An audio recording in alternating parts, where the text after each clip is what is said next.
Re-bienvenue dans ma cuisine puisque la dernière vidéo qu'on a faite où je vous détaillais les couteaux que j'avais a connu un grand succès et on a beaucoup de demandes sur le détail des couteaux. Donc je vais vous détailler un par un les couteaux que j'utilise. Peut-être même vous raconter pour certains leur histoire. Donc ici, je vous rappelle les couteaux de cuisine japonais sur le mur face à l'évier et sur le mur qui est ici, plutôt les couteaux artisanaux d'inspiration japonaise mais faits par des artisans qui peuvent être français, slovaques, argentins, tout pays. Alors on va commencer par les couteaux de cuisine japonais. Alors je vais vous les détailler. Ici, on a deux trancheurs qui sont plutôt des gros kiritsuke de l'artisan Kawamura, dont j'ai visité la toute petite forge. Un Muryoshi ou un Western Deba, un couteau très épais de Mystery 2 en VG10. C'est un gros Muryoshi 24 cm. Un couteau artisanal Ikeda forgé à Sakai. Une série limitée Kai Shiu, je crois que c'est le numéro 3 de forme Tanto. J'ai modifié le manche, je l'ai réusiné. Voilà, le manche en micarta, c'est moi qui l'ai réusiné. Ici, un Takeshi Saji. Deux couteaux que j'aime beaucoup, les Inura-san, qui sont forgés avec une technique vraiment particulière. Et j'aime beaucoup cette progressivité et cette épaisseur ici au niveau du manche.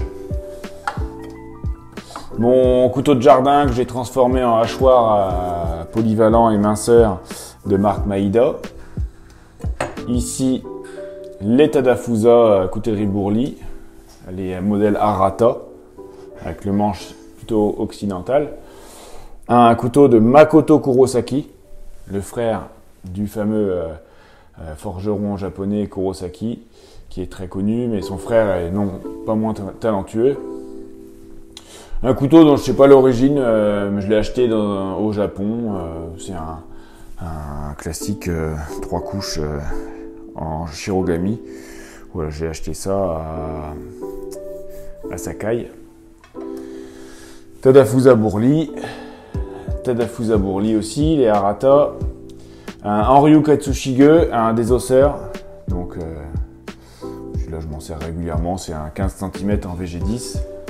Le couteau à crabe en 17 cm, très épais. Ça, vous pouvez couper effectivement crabe, tout ce qui est vraiment très dur, même des os de poulet, ça les casse.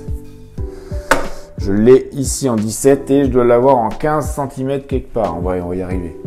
Mon petit couteau de maraîcher, un couteau à une trentaine d'euros en damassé, ramené du Japon.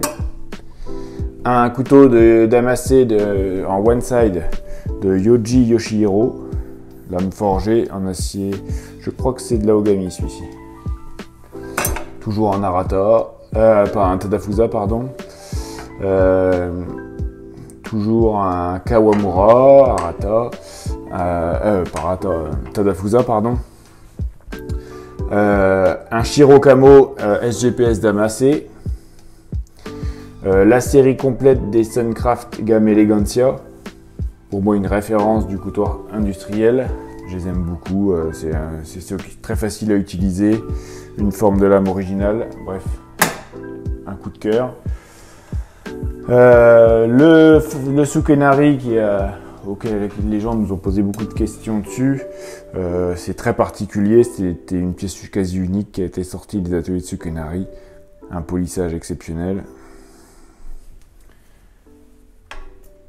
C'est un Kiritsuke 27 cm. Un Kawamura, toujours, j'adore ce petit artisan. Pas très particulier, un couteau de Murray Carter, un artisan américain qui a été formé au Japon et qui est une des références mondiales de la coutellerie haut de gamme. Ici, un Nigara, un couteau de pêcheur, c'est pas forcément un débat, c'est un Muryoshi. Ça a la forme d'un débat, mais c'est un peu plus fin et c'est un petit éminceur sympa. Un Office VG10 de Shigeki Tanaka. Ça, c'est un Yoshikazu Tanaka damassé.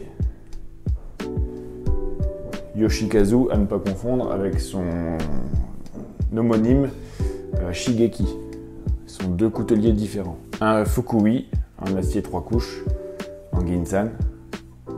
Tadafusa. Un Muryoshi Tojiro, tout simple, un couteau quasiment assez basique finalement, avec un manche très économique même.